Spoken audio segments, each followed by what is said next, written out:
صديقي، سوف أبدأ مع بركان بواس. يعتبر بواس أحد أنشط البراكين في كوستاريكا. بعد ذلك سنشاهد حدائق شلال لاباز. بعدها سأريكم محطة لاسيلفا البيولوجية والتي تحتوي على أكثر معدل من التنوع الأحيائي في العالم. من ثم سأريكم مزارع لوكا للقهوة المعروفة عالميا. من هناك سنذهب إلى حديقة مانويل أنطونيو الوطنية والتي تعتبر واحدة من أفضل 12 حديقة وطنية في العالم. لاحقا ستشاهدون سعدان العواء وغيره من الكائنات الأصلية من خلال رحلة القارب عبر نهر سارابيكي. من هناك سنشاهد غابة استوائية ماطرة من الترام الجوي. في النهاية ستشاهدون ينابيع بالدي الحارة من على سفوح بركان أرينال. استمتعوا.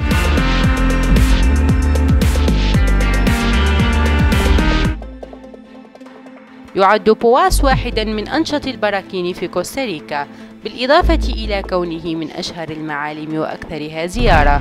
يقع على بعد ساعة ونصف من سان جورج، ويعتبر من العلامات القوية على القوى الجيوحرارية التي ساهمت في تكوين كوستاريكا.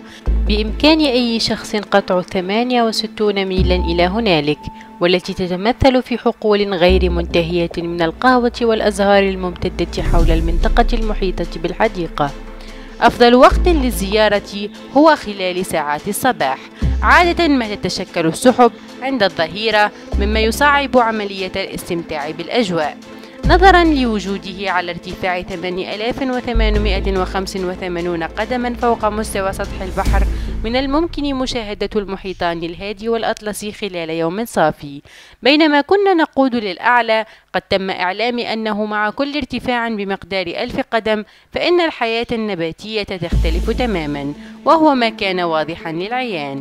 لقد كنت مندهشا عندما وصلنا إلى الحديقة. استشعرت اختلافا ملحوظا في نسبة الأكسجين المتوفرة في الهواء المحيط بسبب وجود المطر الحمضي في الجو، فقد تم إبلاغنا بالامتناع عن مضغ العلكة أو شرب الماء. هنا يمكن أن ترى النبتة المسماة بوس، والتي تم تسمية البركان نسبة إليها. كالمعتاد توافرت نباتات مظلة الرجل الفقير بكثرة.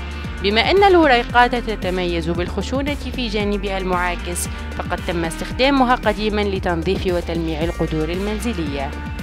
بعد مسيرة 15 دقيقة من مركز الزوار، توفر فوهة البركان منظرا مذهلا. فيما يقارب الميل من القطر، لا زالت البركة المتواجدة في فوهة البركان والتي تتم تغذيتها بواسطة الأمطار تغلي وتطلق الدخان في الجو. تنحدر الفوهة بما يقارب 1000 قدم. بالوقوف على الحافة، رائحة الكبريت التي في الجو تكاد لا تحتمل.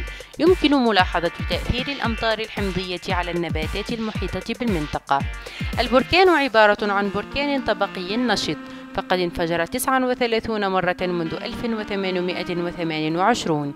في 25 من يناير 1910 لفظ البركان 640 ألف طن من الرماد. وفي الفترة بين 1952 إلى 54 انهالت كميات من الحجارة والرماد على المنطقة المجاورة. منذ ذلك الوقت أبقى بوس على مستوى منخفض من النشاط، وتم إغلاق الحديقة بسبب خطورة الغازات الكبريتية المنبعثة. الانبعاث مشابه لانبعاث البخار والماء الموحل من النبع الحار، وبذلك اكتسبت سمعة أكبر فوهة أرضية في العالم. خلال السنوات الخمس المنصرمة، شهد البركان ثورانا طفيفا مرة كل عام. آخر نشاط ملحوظ كان في ظهيرة الثلاثاء 24 من فبراير 2014، عندما أطلق تقريبا طنا من الرماد مع عمود من الدخان والبخار بارتفاع 1000 قدم في الجو. الظاهرة المسماة بالانفجار المتخلل، والتي تحدث بسبب التفاعل بين الماغما والماء في الطرف الشرقي من البحيرة الموجودة بداخل البركان. بالرغم من ذلك، لم ينجم هذا النشاط عن انفجار، ولم يلفظ البركان أي لافة. يوجد بحيرتين في فوهة البركان بالقرب من القمة. البحيرة الشمالية تعرف بلاغونا كالينتا أو البحيرة الحارة، وتقع في فوهة البركان بعرض ميل واحد وعمق 1000 قدم تقريبا. عندما تتفرق السحب ويختفي الضباب، بالإمكان رؤية غليان البحيرة الكبريتية الخضراء، والتي تتم تغذيتها بواسطة الأمطار والمحاطة بالبخار والدخان المتصاعدين. الماء الموجود في البحيرة يستمر بالتسرب من التصدعات في الصخور الساخنة، ويستمر بالتصاعد وتكوين جيوب من البخار. عندما يتعدى الضغط الموجود في هذه الجيوب وزن الماء من فوقه، ينفجر البخار على هيئة ينابيع على ارتفاع يصل إلى 820 قدم. إنها بالفعل أنشط فوهة بركان في العالم. يقدم البركان مثالا حيا وممتازا على تأثيرات المطر الحمضي. حول الفوهة ولعدة أميال باتجاه الرياح تصبغت النباتات بالبني والأسود بسبب الرطوبة الملوثة الناتجة عن رواسب السحب المنتشرة قرب القمة. نسبة الحمضية تختلف بعد هطول الأمطار وتؤدي لتغير النشاط البركاني، حيث من الممكن أن تصل نسبة ال pH الحمضية إلى 0. على الرغم من ذلك في أغلب الأحيان يكون مستوى ال pH 1. كنتيجة لذلك تكاد تنعدم الحياة المائية فيها. من بعد كواه أجين في إندونيسيا، تعتبر هذه البحيرة ثاني أكثر بحيرة حمضية طبيعيا في العالم. قاع هذه البحيرة مغطى بطبقة من الكبريت السائل. الغازات الحمضية تكون مطرا وضبابا حمضي، مما يتسبب في الضرر للنظام الأحيائي المجاور، وغالبا تسبب تهيجا للعيون والرئتين. بغض النظر عن نشاطها البركاني، يقدم هذا المتنزه الوطني 4 مواطن طبيعية مختلفة: مناطق للنباتات النادرة، غابة ثابتة، غابة سحابية، ومنطقة لنباتات الآس. يوجد 79 نوعا من الطيور في هذا المتنزه، من ضمنهم أبو الحناء والطائر الطنان.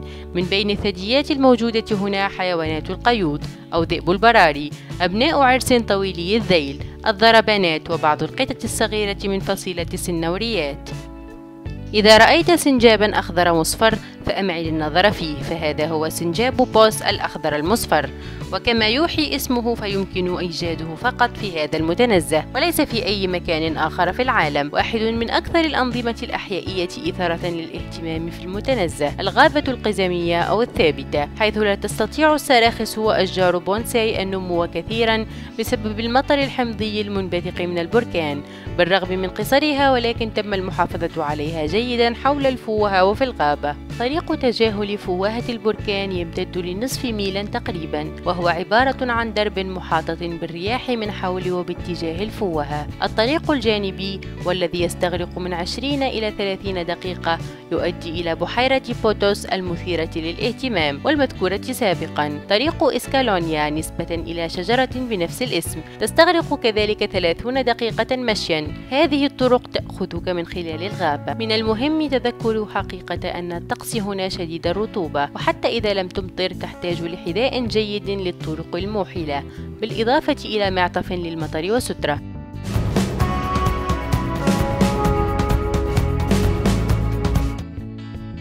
في جهة المنحدرات الشمالية الشرقية، وبعد القيادة لمدة 20 دقيقة من بركان بواس، حدائق شلال لاباز. بالإضافة إلى الملاذ البري، يحتلان 40 هكتارا من الملاجئ البرية، 30 هكتارا من المراعي، غابة سحابية مطرية، بالإضافة إلى حديقة زهر الأوركيد. هذه هي أكثر منطقة جذب سياحي أحيائي خاصة في كوستاريكا. هنا ستجد كل ما تتوقع أن تختبره في كوستاريكا: غابات الأمطار الغزيرة، الشلالات المهيبة، الفراشات المرفرفة، وطائر الطنان غريب الأطوار.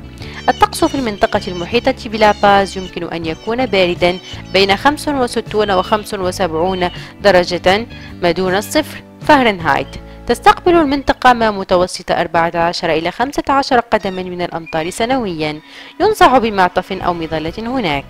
بعد أن توقف المطر، ذهبنا خارجا لاستكشاف حدائق شلال لاباز. صاحب المكان حوله لما يشبه المتنزه الطبيعي. يحتوي المتنزه على نباتات غريبة ومثيرة للاهتمام منتشرة في أرجائه. كذلك يحتوي على حياة برية محمية من الانقراض، مع ما يزيد على 100 نوع من الحيوانات، بالإضافة إلى برنامج بيئي تعليمي. حدائق شلال لاباز لا توفر فقط تجربة اختبار قوة الطبيعة الخام، بل الجانب الناعم منها. هذا هو موطن أكبر مرقب فراشات في العالم. الهيكل المغلق للمكان يسمح للفراشات بالتحليق بحرية في موطنها الطبيعي. هذه فرصة تعليمية مذهلة، مع إرشادات في الموقع جاهزة للإجابة على أي أسئلة. الموقع يوفر مختبرا وهو عبارة عن أرض خصبة لعدد لا يحصى من الكائنات المرفرفة. إنها تقدم منظورا مثيرا للاهتمام لمراحل تطور معظم الكائنات الملونة في كوستاريكا، مع وجود أكثر من 4000 مخلوق طائر متواجد في المرقب في المرة الواحدة. سيكون الزوار مسرورين بمشاهدة قبلة أو اثنتين بين الفراشات. بما أن حدائق الشلال تقع في الغابة المطرية، تم إدخال تعديلات على المرقب بإضافة منطقة مغطاة للمشاهدة بقرب المختبر. هذه الإضافة تسمح للزوار بمشاهدة الفراشات بغض النظر مما يمكن أن تفاجئنا به أمنا الطبيعة بالنسبة للطقس. مختبرهم يسمح للزوار بمشاهدة الفراشات عن كثب بينما يخرجون من شرنقاتهم أو في المراحل الأخرى من نموهم. بما أن الفراشات تضطرب للجو العاصف، المطر أو السحب، فهي تبحث عن ملجأ نظرا لأدنى علامة على المطر. توقفنا لمشاهدة حديقتهم الخاصة بطيور الطنان. إنها موطن ل24 نوعا من هذه الكائنات الملونة الصغيرة الحيوية، مع عدد كائنات أكثر من أي مكان آخر في كوستاريكا ومن الممكن في العالم. تقريبا 57 نوعا مختلفا من الطائر الطنان تم الإبلاغ عن مشاهدتهم في كوستاريكا، ومن الممكن أن تشاهد 40% منهم هنا. بما أن الطيور الطنانة كأغلب الطيور عمليا لا تمتلك حاسة شم، الأزهار التي تجتذبهم بالعادة تكون معدومة أو قليلة العبير. على ما يبدو فإنها توجه مواردها لتصبح شديدة الوضوح وذات إنتاج يتميز بالرحيق. حاويات الطعام منتشرة حول الحديقة، مما يجعل من السهل مراقبة عادات الطيور الغذائية وتفاعلاتها. كان من المدهش مشاهدة الطيور الطنانة عن قرب. هذه الطيور تضرب بأجنحتها بما يقارب 55 مرة في الثانية.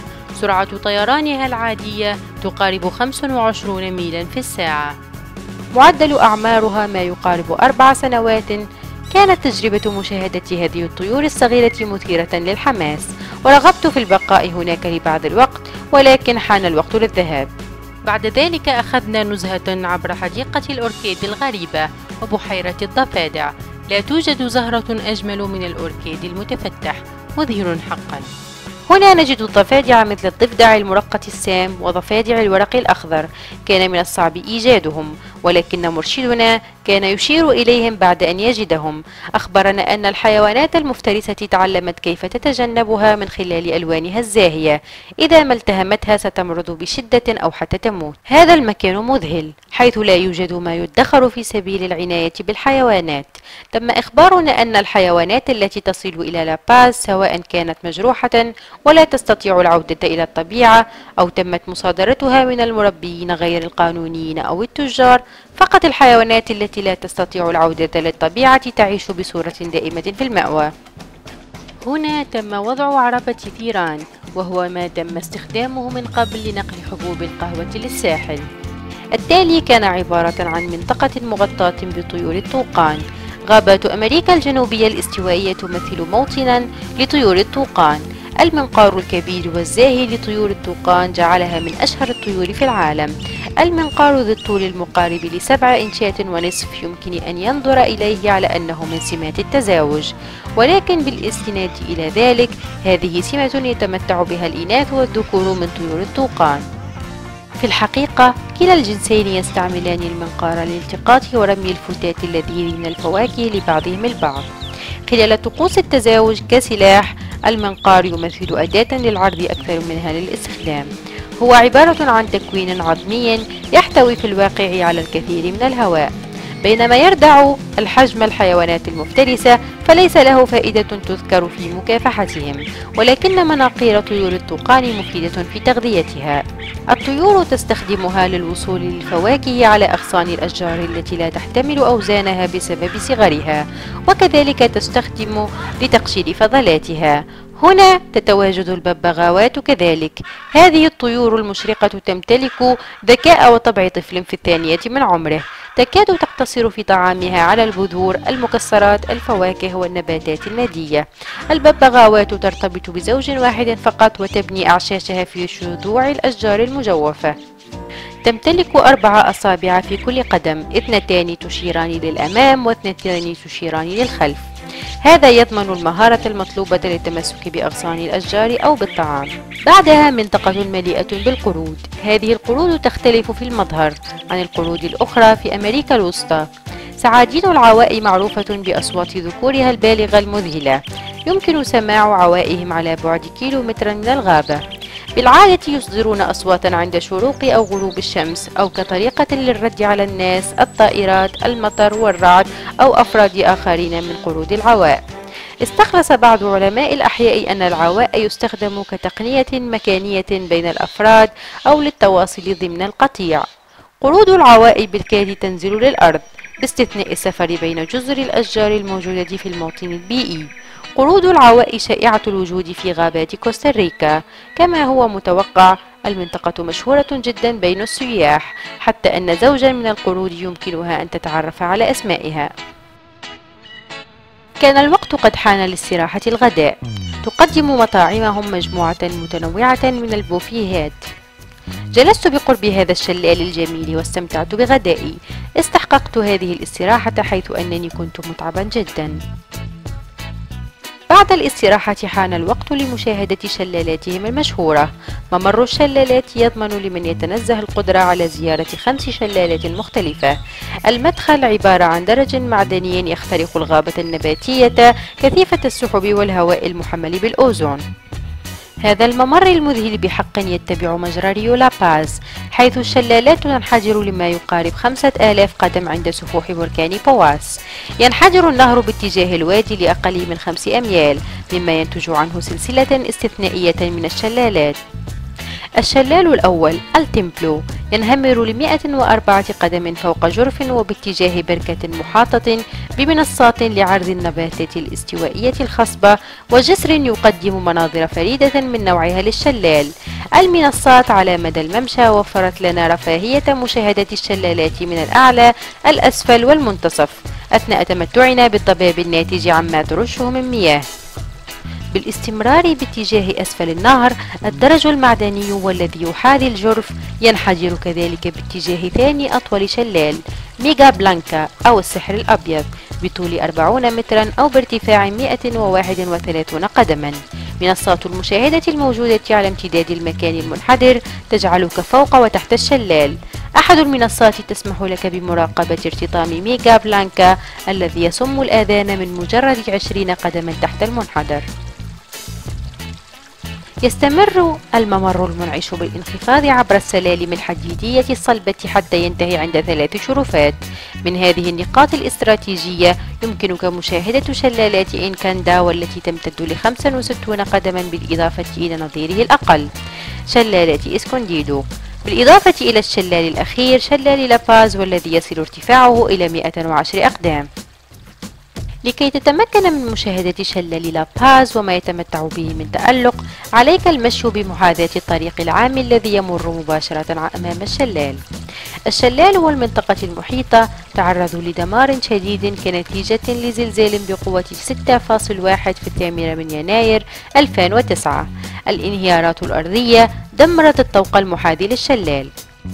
بمجرد أن تصل إلى نهاية الممشى بعد أن تنزل بما يقارب 400 خطوة، تستطيع أن تختار تسلق المكان عبر الخندق للخروج من المكان إلى حيث دخلت، أو استقلال الخدمة المجانية التي تم توفيرها في الحدائق لتأخذك ثانية إلى منطقة الاستقبال.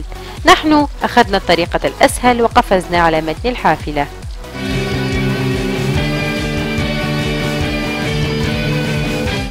محطة لا سيلفا الأحيائية. تقع محطة لا سيلفا الأحيائية في الجزء الكاريبي من النطاق الأوسط للجبل بالقرب من مدينة بورتو دي فيكو سارابيكي. تبعد مقدار 2 ساعتين بالسيارة من سان جوز، مما يوفر فرصة ممتازة لرحلة نهرية مملوءة بالحياة البرية.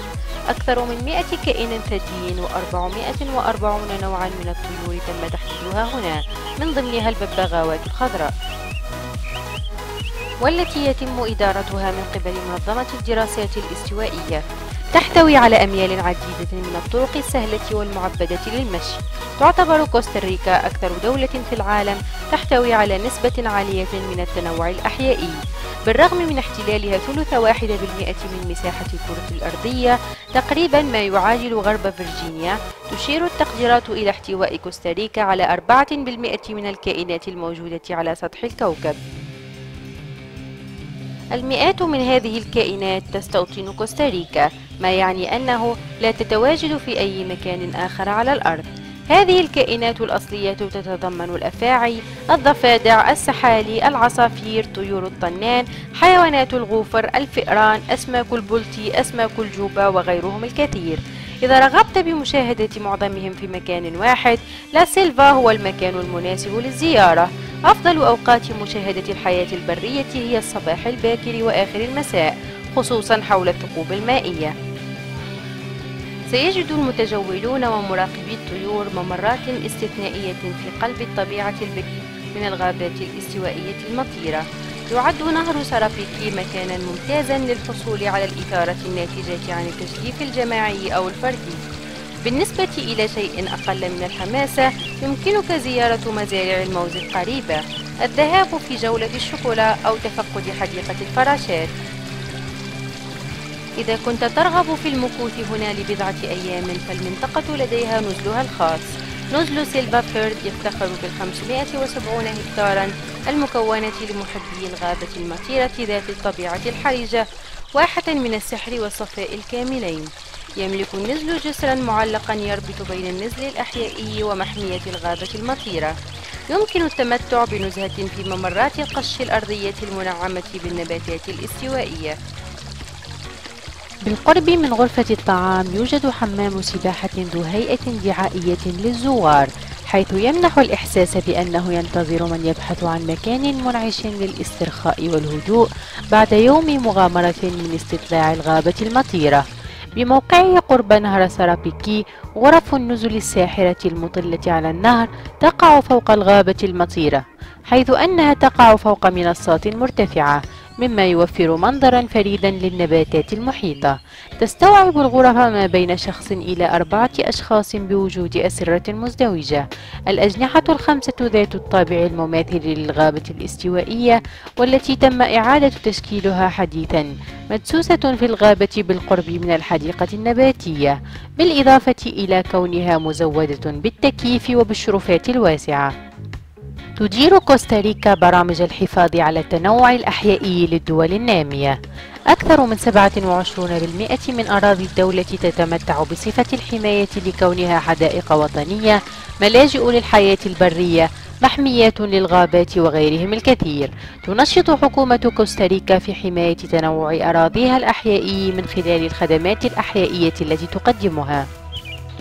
بالاستناد إلى التنوع في الأنظمة الأحيائية لكوستاريكا، من الممكن أن يكون تواجد 200 كائن ثديي فقط مفاجئا، النصف منهم عبارة عن خفافيش. تعيش هنا حتى يومنا هذا العديد من الجماعات الصغيرة والكبيرة من الثدييات، تعيش تحت ضغط شديد بسبب الصيد أو تدمير موطنها، ومؤخرا فقط بدأت جماعات الثدييات الكبيرة تتعافى في الحدائق الوطنية. في هذا المتنزه يوجد الكثير من الخفافيش، وخلال النهار من الصعب إيجادهم. تلعب الخفافيش عددا من الأدوار في النظام الأحيائي الاستوائي للغابة. معظم الخفافيش تطير في الليل لتتغذى على الحشرات، لكن بعض الخفافيش مختصة بالأسماك والضفادع. هذا معرض النمل الأبيض المغطى فوق جذع الشجرة يمين الخفافيش باتجاه اليسار تماما. تفرض الحكومة ضريبة مقدارها 5% على الغازولين من أجل توفير التمويل لدفعه لملاك الأراضي حتى يمتنعوا عن قطع الأشجار على أراضيهم، ويعملوا على زراعة الأشجار عوضا عن ذلك. يوفر ذلك للكوستاريكيين أو تيكوز كما يسمون أنفسهم الحافز ليصبحوا مزارعي أشجار نشطين بدلا من كونهم مربين الماشية. مزارعي الأشجار يوفرون موطنا للحياة البرية، مما يسمح لبعض مقاييس التنوع الأحيائي بالبقاء في هذه المناطق بالرغم من استهلاك البشر لهذه الموارد الطبيعية. كل مظهر من النظام الأحيائي ابتداء من أنواع النباتات المختلفة إلى التنوع في الكائنات الحيوانية يساهم في الخدمات الطبيعية. مثل تنقية المياه، توفير الغذاء، الوقود، الليف والمواد الكيميائية الحيوية، تدوير المغذيات، التلقيح ونثر البذور وتنظيم المناخ على سبيل ذكر البعض. بينما يزداد التنوع الأحيائي للكائنات، المزيد من هذه الخدمات يمكن توفيرها بمستوى أكبر. ساهم التنوع الأحيائي في دعم اقتصاد كوستاريكا. تجلب السياحة الأحيائية مقدار 1.92 مليار دولار كدخل للدولة. تعرف السياحة الأحيائية بسياحة موجهة نحو البيئات الطبيعية الغريبة والمهددة غالبا، وخصوصا لدعم جهود حفظ ومراقبة الحياة البرية. التنوع الأحيائي الغزير لكوستاريكا يجعلها وجهة جذابة للسياحة الأحيائية. 39% من السياح تكون مشاهدة الطبيعة هدفهم الرئيسي لزيارة البلد. الصناعة المربحة للسياحة الأحيائية تغري الشركات للاستفادة من الموارد الطبيعية بحمايتها والحفاظ عليها بدلا من استهلاكها. التهديدات التي تجابه التنوع الأحيائي لكوستاريكا تتضمن عدد السكان الذي ينمو بسرعة، والشواطئ التي في خضم التطوير بغرض دعم قطاع السياحة والممارسات الزراعية الضارة، كلها تساهم في التلوث والتدهور البيئي. الممارسة التي تسبب القلق الأكبر لبيئة كوستاريكا هي إزالة الغابات. تمتلك كوستاريكا رابع أكبر نسبة إزالة للغابات في العالم، حوالي 4% من أراضيها تتم إزالتها كل عام. تعد تصفية الأراضي من أجل تربية الماشية أكثر سبب شيوعا لإزالة الغابات. هذا المظهر من تخريب البيئة بالإضافة إلى ثقافة زراعة نوع واحد فقط تؤدي إلى وجود مناطق مع عدد ضئيل من أنواع النباتات. في النهاية الانخفاض في التنوع النباتي يؤدي إلى الانخفاض في التنوع الحيواني.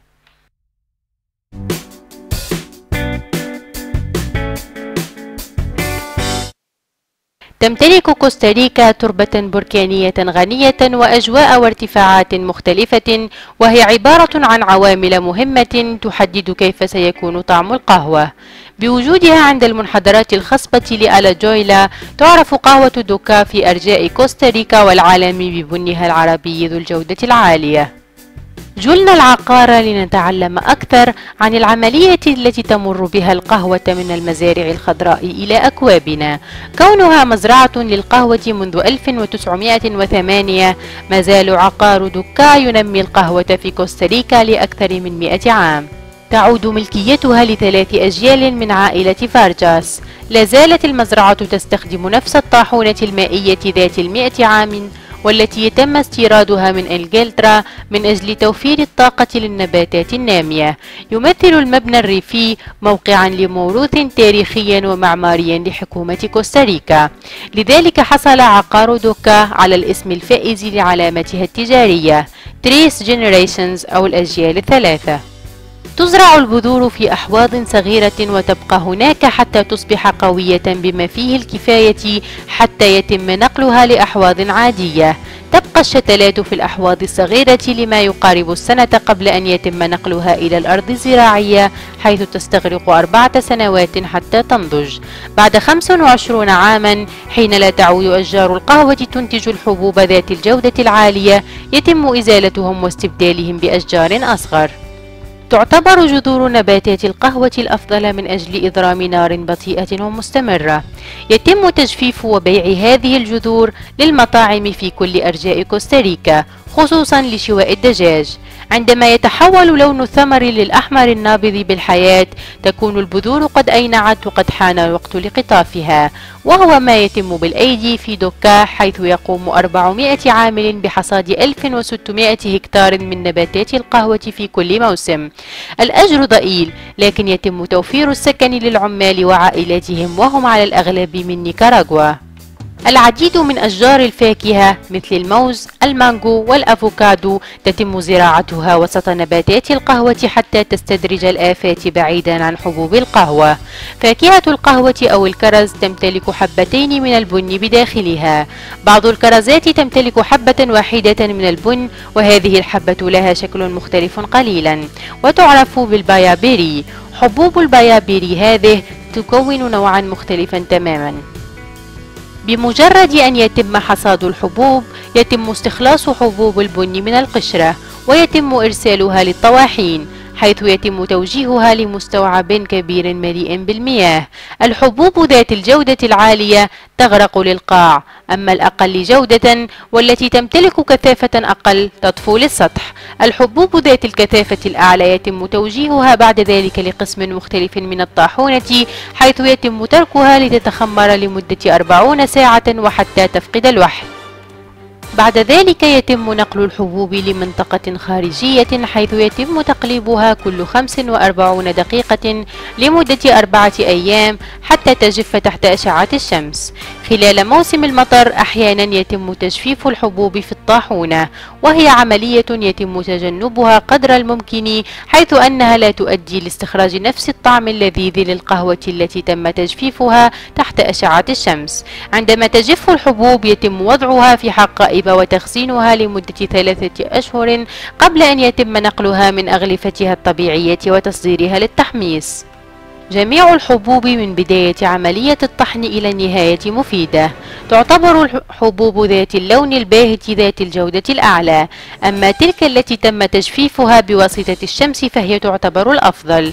والحبوب ذوات الخليط من اللون الداكن والفاتح تعتبر ذات جودة أقل. في دوكا 70% من الحبوب يتم بيعها لشركات مثل ستاربكس، قهوة بيتيس، وقهوة الجبل الأخضر، حيث يتم خلطها مع حبوب ذات جودة أقل. 30% يتم تحميصها داخليا من أجل المطعم الموجود على أرضية العقار، حيث يتم بيعها محليا في كوستاريكا. تحميص القهوة كان الحدث المحوري في الجولة. ينتج عقار دوكا 8 خلطات من القهوة: بيابيري أستيت، فرنش روست، يوريبين روست، اسبريسو روست، هاوس بلند، بريكفاست بلند، ديكاف، وأورغانيك، حيث تتراوح بين السلسة والغنية. لا داعي لذكر ذلك، ولكني وجدته مذهلا. كنت سعيدا وممتنا للغاية لأنني تعلمت الكثير عن تاريخ القهوة بالإضافة لاختباري للعملية ككل.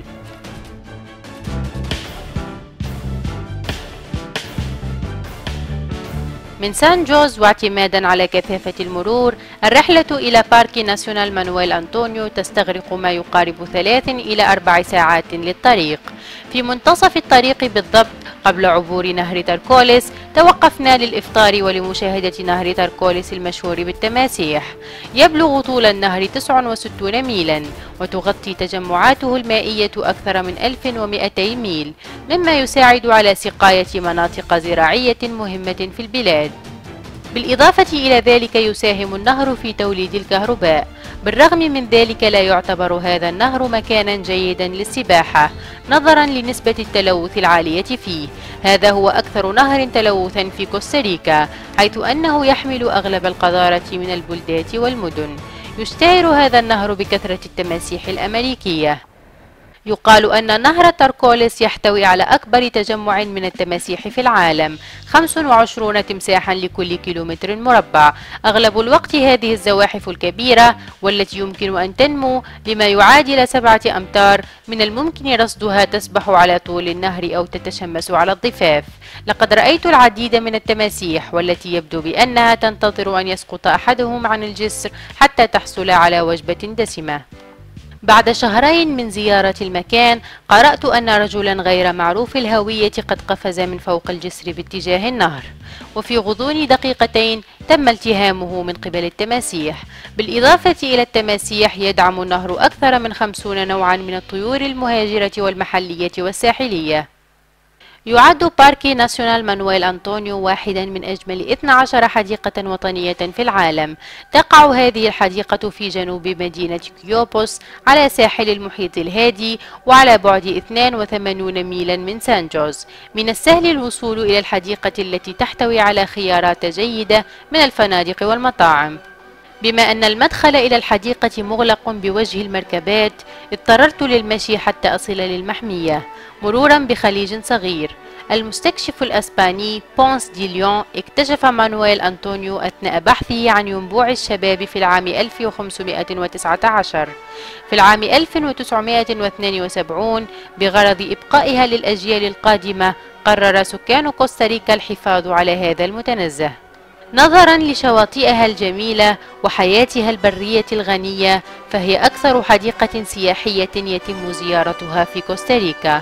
بالرغم من أنها أصغر حديقة وطنية في البلاد، الجمال الباهر والتنوع في الحياة البرية في هذه المنطقة الممتدة ل 683 هكتارا لا يقارن بغيره.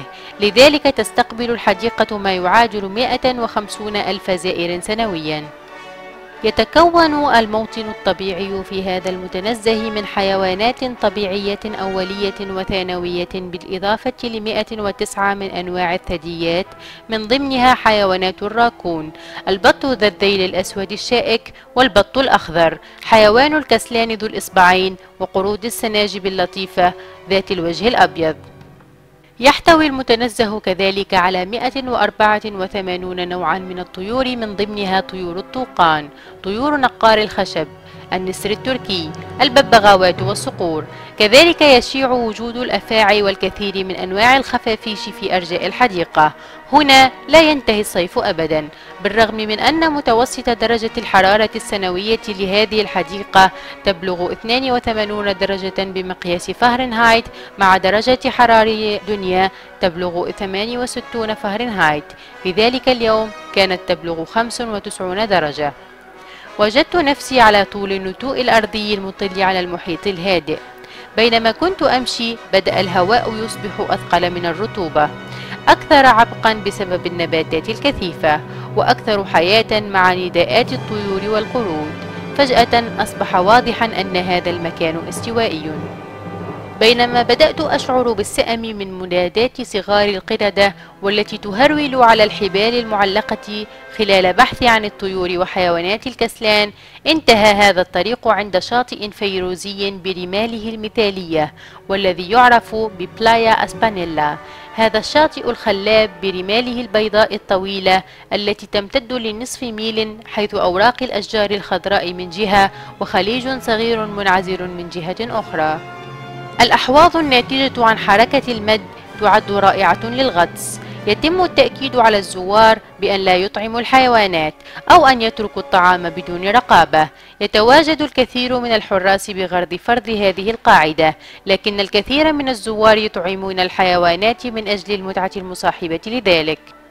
شاهدت بعض حيوانات الراكون التي تقوم بسرقة الطعام، مما يسبب لها الحماسة. القردة أبرع بكثير في سرقة ما يستطيعون أن يضعوا أيديهم عليه، بغض النظر عن الأثر الأحيائي والبيئي لهذه التصرفات. كان من المضحك والمسلي مشاهدة هذا كله. مياه المحيط هنا دافئة دائما، مع مدى حراري يتراوح بين 80 و 88 درجة بمقياس فهرنهايت. كان ذلك اليوم مريحا جدا مع 87 درجة بمقياس فهرنهايت. يحتوي هذا الشاطئ على تنوع أحيائي بحري مع وجود شعاب مرجانية جميلة. من الممكن كذلك مشاهدة الدلافين وبعض الحيتان الموسمية المهاجرة من هنا. بينما تغوص قدمي في الرمال وأنا أشاهد أمواج البحر تتكسر على الحجارة عند أحد جهات البحيرة، بدأت أصدق أنني بعيد بآلاف الأميال عن أي مكان آخر. غابات التلال والتي ترويها الأمطار التي تنحدر باتجاه البحر والشاطئ المنعم أثبتوا بأنهم وجهات مذهلة تستحق الزيارة. طريق العودة إلى سان جوز، بينما كان الشمس في طريقها إلى المغيب، توقفنا على التلة المطلة على مدينة جاكو وشواطئها. بالرغم من أن شاطئ جاكو ليس رائعا بما فيه الكفاية، لكن كثيرا من السياح يأتون ويبقون هنا جاعلين من جاكو الأساس للطواف حول كوستاريكا.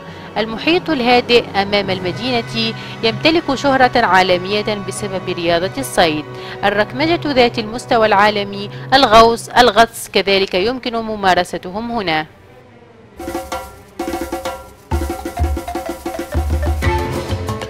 أكبر عامل جذب لهذا المكان هي الجولة المائية بالقارب السياحي المعروف بلانجا. تستغرق الجولة في هذا القارب الضيق الطويل المسقوف والمفتوح على الهواء الطلق حوالي الساعة، والذي يستوعب 30 شخصا بأريحية. يمتلك القارب مقاعد خشبية بلاستيكية للجلوس مع مساند للظهر. بالرغم من وجود غطاء غابي ضئيل على ضفاف النهر، تتلاحم هذه الطبيعة مع قرود العواء، سحالي الإجوانا، الطيور، الخفافيش الصغيرة، وبالطبع إحساس عبور النهر من خلال الأدغال. تم إخبارنا بالجلوس فقط والاستمتاع بالحياة البرية من حولنا. إنها رحلة سفاري فهي للمشاهدة، أحضر منظارك إذا استطعت. القرود حيوانات الكسلان، سحالي الإجوانا، تماسح الكيمن، ومجموعة متنوعة من الطيور ستحاول الاختباء، ولكن ابذل جهدك علك تشاهد أحدها ممن يخرج من بين الأشجار للتحية. كانت قرود العواء تملك أعالي الأشجار، كانوا يتقافزون من شجرة إلى أخرى، وكان من الممتع جدا مراقبتهم. بينما نستمتع باتصالنا الوثيق بالطبيعة واسترخائنا على ظهر القارب، بينما نعبر نهر سارابيكي ونتأمل محيطنا الملهم، كان المرشد الذي يقود المركبة يشرح عن الحيوانات والنبات الموجود في المكان. لقد أرانا زوجين من حيوانات الكسلان جالسين بدون حراك فوق شجرة. تنمو حيوانات الكسلان حتى تصل لحجم كلب متوسط، تمتلك رأسا صغيرا ووجها مسطحا مع أنف أفطس، عينين خرزيتين وأذنين تبدوان بدائيتين، ذراعاها الطويلتين مكسوتان بالعظم مع المخالب المقوسة واللتان تساعدانها على إمساك الأغصان والتعلق بها، حيث تقضي أغلب حياتها معلقة رأسا على عقب. تقضي هذه الحيوانات ما يقارب 18 ساعة نائمة يوميا، بينما تكون مضمومة على نفسها، حيث القدمين متقاربتين والرأس مدسوس بين الأطراف الأمامية. عملية الهضم لدى حيوانات الكسلان تعمل بالبطء الذي تعمل به أي عملية أخرى لديها. معدل الأيض لديها يقل إلى النصف مقارنة بالحيوانات الأخرى ذات الحجم المماثل، ويبقى الطعام في معدتها لما يقارب الأسبوع. لذلك فقد طورت معدة وأمعاء كبيرة لتهضم الكميات الكبيرة التي تستهلكها من الطعام غير القابل للهضم. عندما يحل نداء الطبيعة، وهو ما يحدث حوالي مرة في الأسبوع، تنزل إلى مستوى الأرض، حيث تحفر حفرة صغيرة بواسطة أطرافها الخلفية. بعدها تتغوط في الحفرة، تتبول، تغطي الحفرة بأوراق الأشجار، وتعود إلى حياتها فوق الأشجار. الطريقة السهلة لمشاهدة حيوانات الكسلان هي النظر إلى الأوراق الخضراء لأشجار السكروبيا، والتي تشكل أحد المقومات الغذائية المفضلة لحيوانات الكسلان. بعض الأفراد الجريئة من هذه الحيوانات من الممكن أن تجدها. الطريقة السهلة لمشاهدة حيوانات الكسلان هي النظر إلى الأوراق الخضراء لأشجار السكروبيا، والتي تشكل أحد المقومات الغذائية المفضلة لحيوانات الكسلان. بعض الأفراد الجريئة من هذه الحيوانات من الممكن أن تجدها تتشمس في ضوء الشمس في منتصف الشجرة، مما يعرضها للموت. فجأة كان المرشد يستخدم موجهه الضوئي باتجاه جذع شجرة، لم نستطع تبين ماهيتها حتى ركزنا انتباهنا. كان هنالك خفافيش مصطافى وهي مموهة تماما. تعرف هذه الخفافيش ببوتو العظيمة، والتي تقف منتصبة على جذوع الأشجار وتبقي رؤوسها المتغطرسة والشبيهة بالصقور عاليا.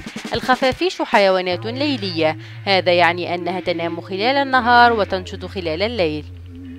يفضل هذا النوع من الخفافيش البقاء ضمن مجموعات. أرانا المرشد كذلك الإجوانا، الضفدع المرقد، وسحلية يوسع المسيح. لقد شرح سبب هذه التسمية لكونها تمشي على الماء. كان هنالك شخصان يصطادان على النهر، وقد أرون بترحاب ما اصطادوه لذلك اليوم. يعتبر نهر سارابيكي شاهدا تاريخيا، حيث كان وسيلة التنقل أثناء الحرب ضد المعتدين في عام 1856، حيث قاتلت كوستاريكا في سبيل الحرية من التهديد الأجنبي. في القرن التاسع عشر كان نهر بورتو دي فيغو سارابيكي ميناء نشطا في تصدير القهوة والرابط الوحيد مع الأراضي الساحلية الواقعة في جهة الشرق. غرقت الثروات في النهر مع أبنية الميناء المتكاملة في مدينة تيمون القريبة من ليمون، واليوم تمتلك بورتو فيغو بعض الفسحة. أنشطة قوات نيكاراغوا حولت المكان إلى منطقة خطرة في فترة الثمانينات من 1980، لكن الوضع السياسي قد تحسن منذ ذلك الوقت، حيث تستخدم القوارب الطريق القديم على طول نهر سارابيكي باتجاه نهر سان جوان على حدود نيكاراغوا، حيث يمكنك أن تسافر مع التيار إلى بارا ديل كولورادو أو تورتوجويرو.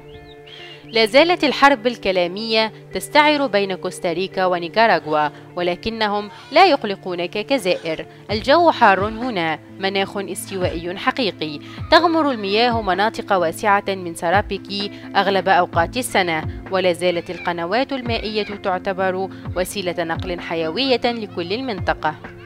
تعد بورتو دي فيكو سارابيكي وجهة أحيائية خلابة لرادارات السياح، حيث تبقى قلوب محبي الطبيعة والباحثين عن الإثارة نابضة بالحماسة، من ركوب الدراجات في الجبال إلى تسلق الصخور، التجديف في المياه البيضاء، ركوب الأحصنة، مشاهدة الطيور ومراقبة الحياة البرية من ضمن ما يجذب السياح لهذه الوجهة.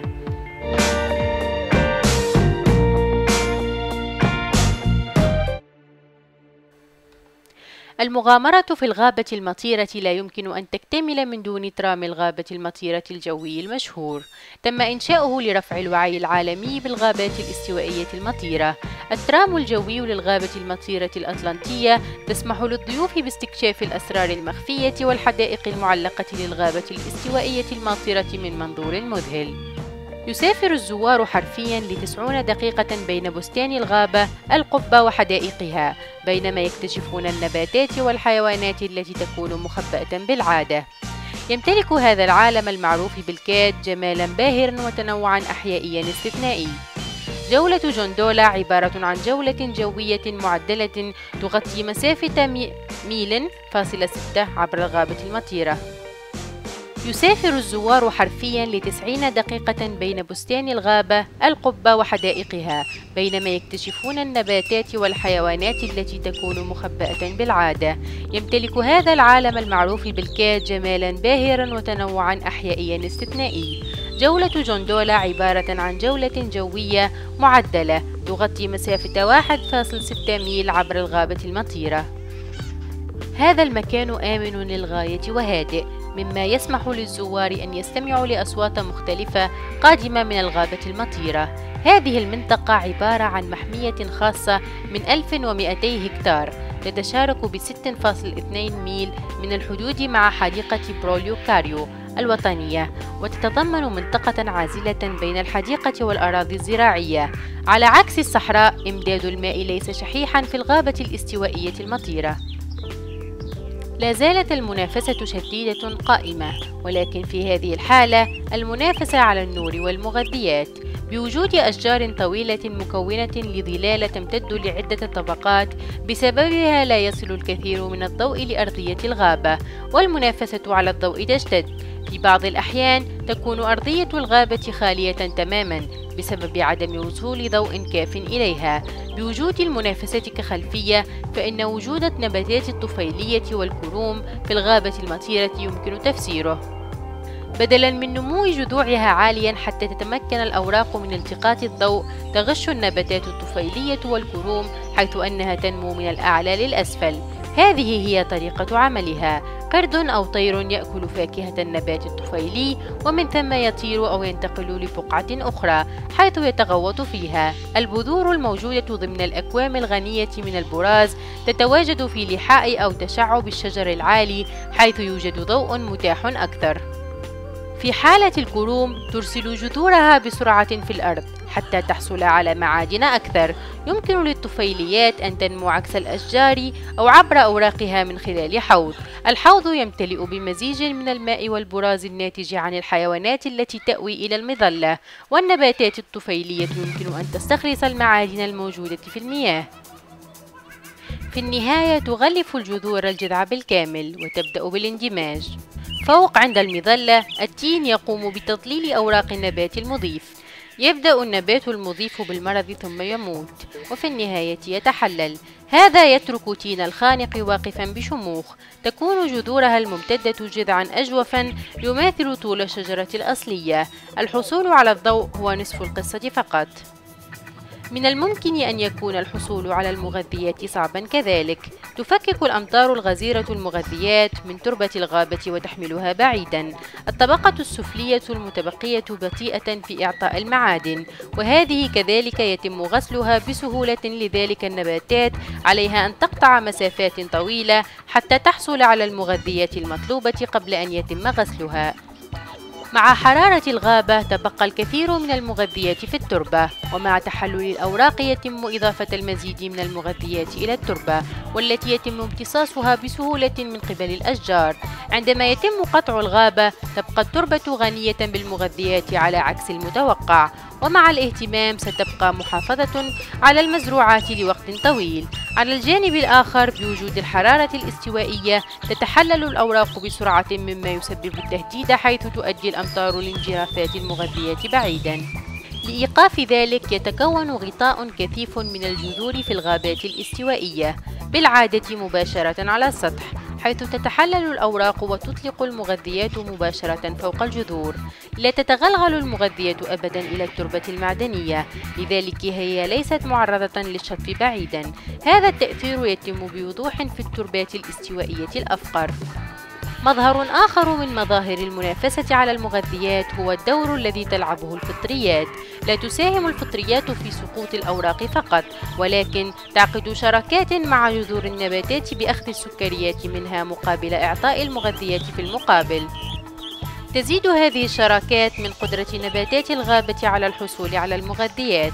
ما إن انتهت جولة الترام الجوية، تمكنا من مشاهدة الكثير من الزهور الجميلة حول المنطقة. هذه بعض الحقائق عن الغابة المطيرة. كونها تغطي 2% من المساحة السطحية الكلية للكرة الأرضية، الغابات المطيرة للعالم تأوي 50% من حيوانات الأرض ونباتاتها. حدد العلماء هوية أكثر من 2000 من نباتات الغابة الاستوائية التي تحتوي على مواد مضادة للسرطان، أي حوالي ربع الأدوية التي نستخدمها تأتي من نباتات الغابة المطيرة. يحصل على الكرار من نبات استوائي متسلق، ويتم استخدامه كمخدر ومهدئ للأعصاب أثناء الجراحة. الكينين يستخرج من شجرة الكينا ويستخدم لعلاج الملاريا. الشخص المصاب بسرطان الدم الليمفاوي لديه فرصة 99% أن المرض سيدخل في مرحلة سكون بسبب نبتة العناقية الوردية.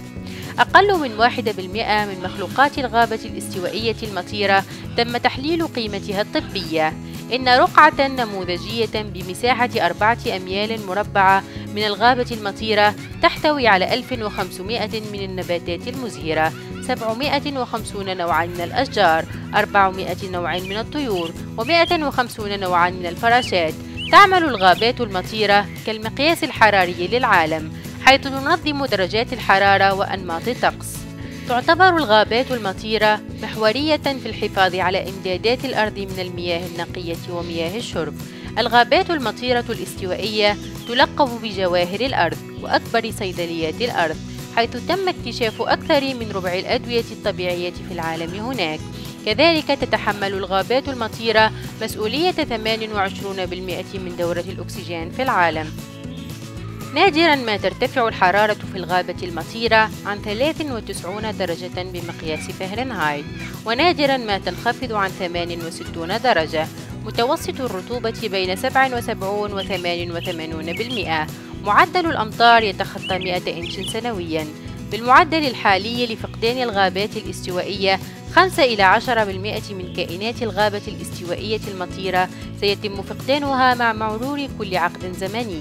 لذلك من واجبنا تزويد الناس بالوعي المطلوب قبل أن يفوت الأوان.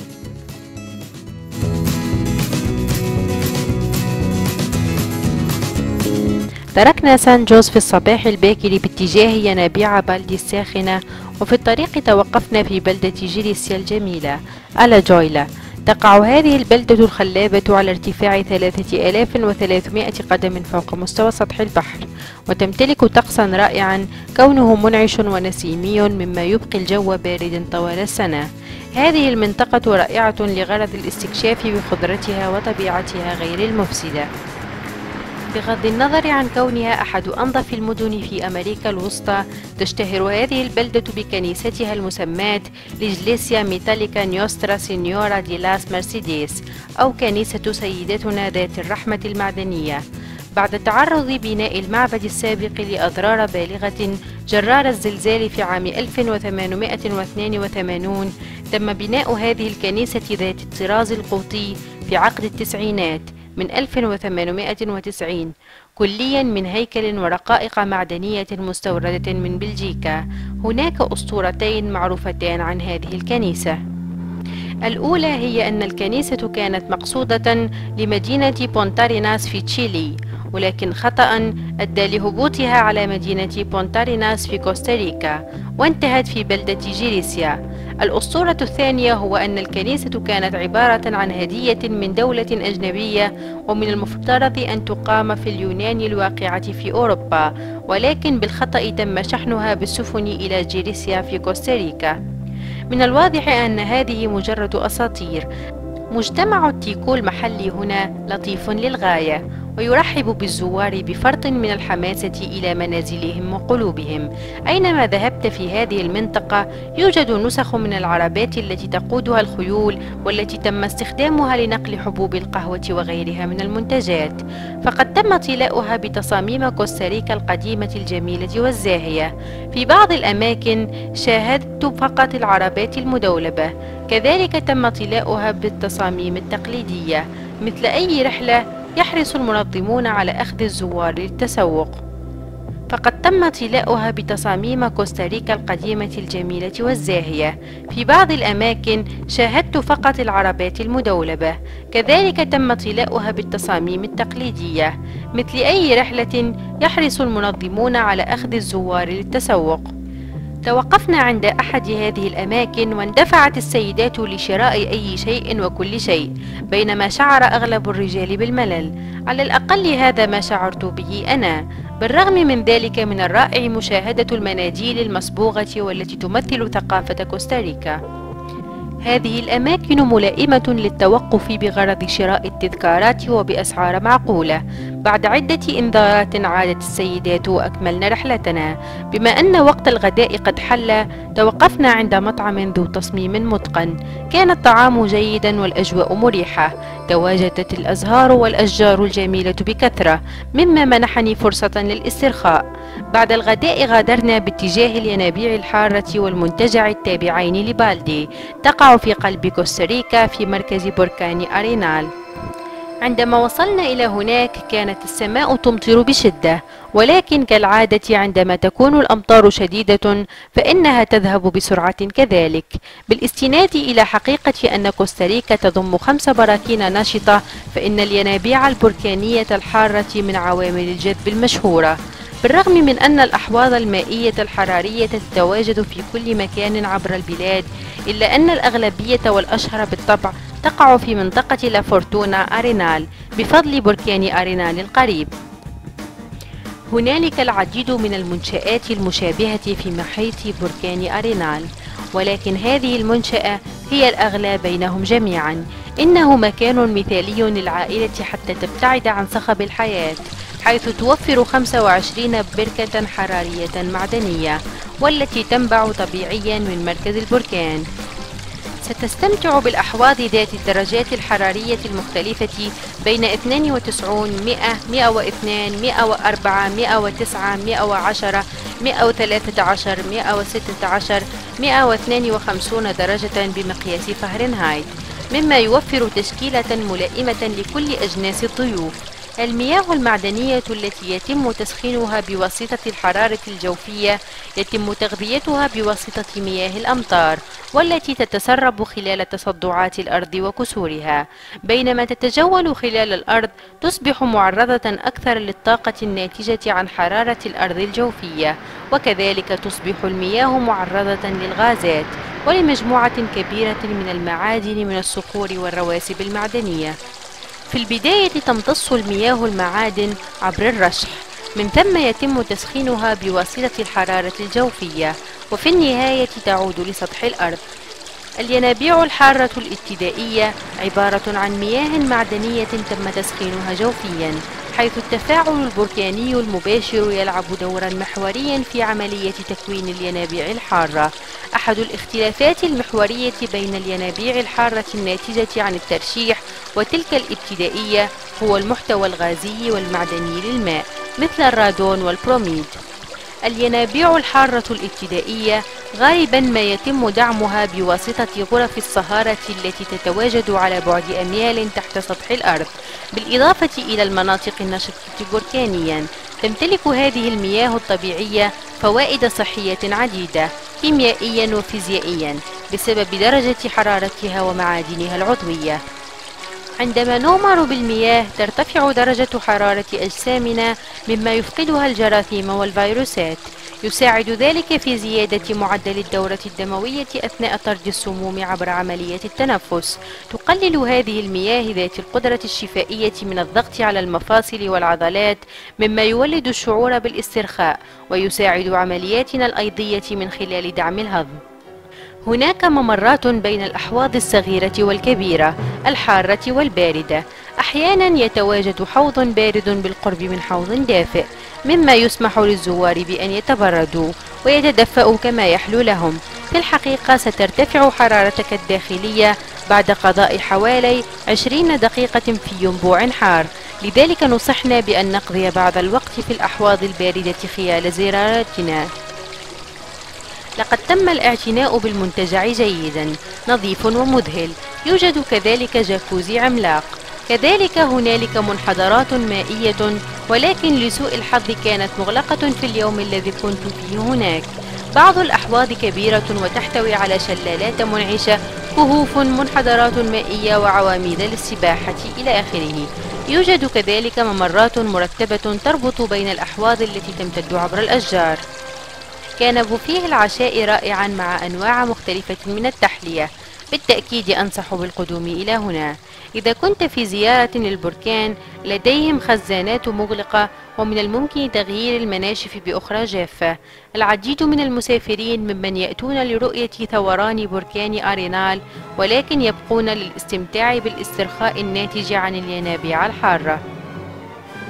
توفر الزيارة إلى ينابيع بالدي الحارة تجربة منشطة وباعثة على الاسترخاء، الهدوء والتحفيز، مما يوفر تجربة مماثلة للملاذ بين الأجواء الملهمة للغابة المطيرة. تمثل ينابيع بالدي الحارة مزيجا مثاليا من الينابيع الحارة الطبيعية مكملة بدلال المنتجعات الباعثة على الاسترخاء. ما الذي تفعله هناك؟ ليس بالكثير، لا تفهمني خطأ، التجربة مجزية جدا، ولكن ليست معقدة في المجمل. توفر الزيارة إلى ينابيع بالدي الحارة تجربة منشطة وباعثة على الاسترخاء، الهدوء والتحفيز، مما يوفر تجربة مماثلة للملاذ بين الأجواء الملهمة للغابة المطيرة. تمثل ينابيع بالدي الحارة مزيجا مثاليا من الينابيع الحارة الطبيعية مكملة بدلال المنتجعات الباعثة على الاسترخاء. ما الذي تفعله هناك؟ ليس بالكثير، لا تفهمني خطأ، التجربة مجزية جدا، ولكن ليست معقدة بالمجمل. يجلس الزوار في أحواض مليئة بالمياه الحرارية مستمتعين بإحساس الغمر. كل ينبوع حار يمتلك مجموعة متنوعة من الأحواض حيث يمكن للزوار التجول بينها والقفز من أحدها للآخر كيفما يشاءون. غير ذلك يشمل تجربة الينابيع الحارة أشياء ذات تأثير أقل. في الحقيقة بصراحة يجبر المسافرون على الجلوس وعدم فعل أي شيء إطلاقا، وهو ما لا يستطيع أغلب الأفراد فعله بسبب عدم توفر الوقت كنتيجة لروتينهم اليومي، وهو ما يجعل زيارة الينابيع الحارة جزءا مرغوبا من متعة العطلة. إذا فقد قررت أن تأخذ إجازة استرخاء في كوستاريكا الجميلة. يبدو غريبا أليس كذلك؟ ثق بي، إنها تجلب شعورا أفضل مما تبدو عليه.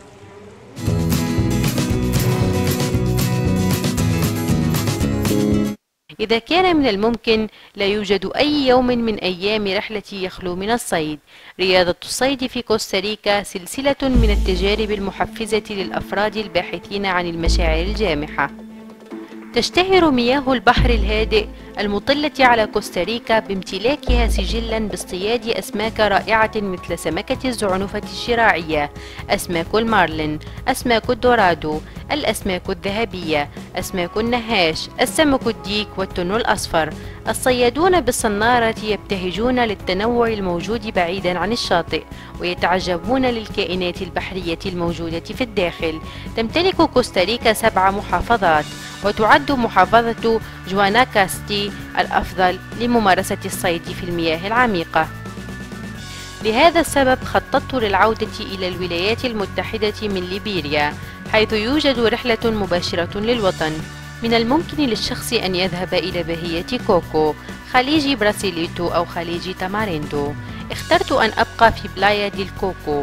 استمتعت بالمكوث في منتجع نخيل كوكو والموجود في وسط المدينة.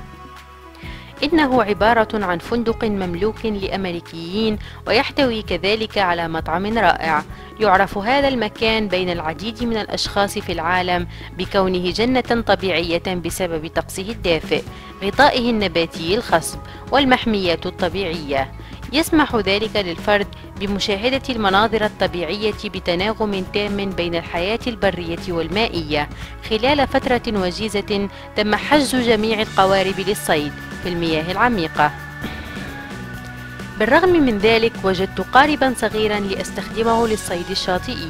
تنزهنا وتمكنت من صيد سمكة جرسية واحدة بالإضافة إلى الماكريل الأسبانية، ثم توقفوا بالقرب من مجموعة من القوارب مشغولة باصطياد الأسماك الصغيرة. تمكنت من اصطياد 22 بروجي صغير، ولكن سئمت بعد 15 دقيقة وبعدها عدنا. في طريق العودة كان المحيط هائجا، وبما أننا لم نكن نصطاد وكان القارب يسير بسرعة كبيرة أصبحت الرحلة كابوسا. كنت متأكدا من أن القبطان يعرف ما الذي يقوم به، لكن خلال الساعات التالية شعرت بعدم الأمان. خلال رحلة الطيران العائدة للوطن من النافذة ظللت أتأمل مناظر كوستاريكا بإعجاب. كنت عائدا إلى الوطن مع ذكريات لا تنسى عن كوستاريكا وأهلها. بينما كادت الطائرة تعبر البحر الكاريبي التصقت عيناي بجزر كايمان الجميلة، تتكون من 3 جزر. جميع الجزر تقدم رياضة الغوص، والجزر عبارة عن مرتع للعديد من مواقع الغطس، حيث يمكن للسياح أن يسبحوا مع الراي اللساع. بدت هذه الجزر جميلة من الأعلى. بدأ الدم بالغليان في عروقي، وحتى قبل أن أنهي رحلتي إلى كوستاريكا بدأت بالتخطيط للرحلة القادمة. حتى ذلك الوقت كما يقولون في كوستاريكا بورا فيدا.